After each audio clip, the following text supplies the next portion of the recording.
Jean-Louis Gasset, l'entraîneur de la Saint-Étienne, a remis ses joueurs décevants à Strasbourg samedi dernier malgré la victoire 1-0, en garde avant la réception de Troyes, dimanche après-midi. Jean-Louis Gasset, l'entraîneur de la Saint-Étienne, a remis ses joueurs décevants à Strasbourg samedi dernier malgré la victoire 1-0, en garde avant la réception de Troyes, dimanche après-midi.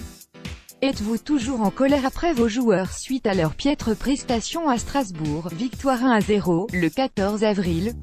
La colère m'a un peu passé après 2 jours de repos. Ça fait 3-4 mois que je suis sur les joueurs. Je ne pensais pas, après les matchs à Nantes 3-0, le 1er avril, et devant le Paris SG 1-1, le 6 avril, qu'on serait capable d'aussi mal jouer.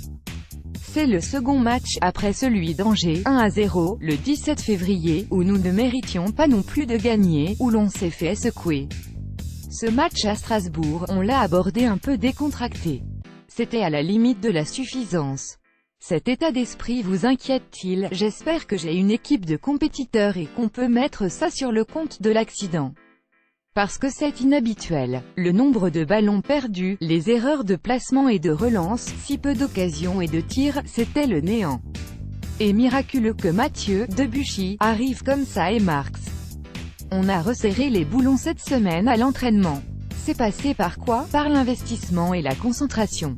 Voir autant de déchets de la part de joueurs aussi techniques, ce n'était pas possible. Et pourtant, c'est arrivé. Cela signifie que quand vous n'êtes pas dans le bon comportement, il faut faire très attention. Soit on est capable de rectifier le tir dimanche, soit on retombe de nouveau dans notre train-train individuel et là, on sera mauvais et il va nous arriver un accident. Ce relâchement s'explique-t-il par une légitime décompression après le maintien acquis? Non, plutôt après les bonnes critiques qu'on a eues après notre match devant le Paris SG. Comme quoi, le football te rattrape vite.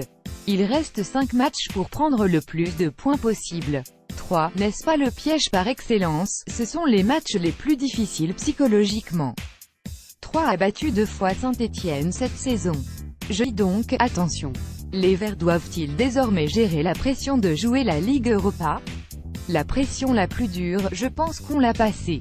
Quand tu rentres dans ton stade et que tu ne te sens pas chez toi, dans un climat hostile, et que tu joues des matchs couperets devant Toulouse et Caen, ça, c'était une mauvaise pression. 6 victoires et 5 nuls, ça commence à faire et je n'ai pas envie que ça s'arrête. Les joueurs non plus. Les équipes à notre contact au classement jouent les uns contre les autres ce week-end. Si on fait ce qu'il faut ce week-end, on peut encore en doubler.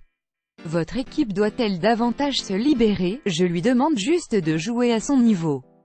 Après c'est vrai que plus la fin approche, plus on se dit, on n'est pas loin. On le savoure mais en même temps, il faut que l'on joue le coup à fond. Vous parlez d'Europe en interne, depuis un moment, je dis dans le vestiaire des choses que je ne vous dirai pas. Seulement de finir le plus haut possible. C'est bateau, mais c'est la vérité. Si on bat 3, on va encore doubler des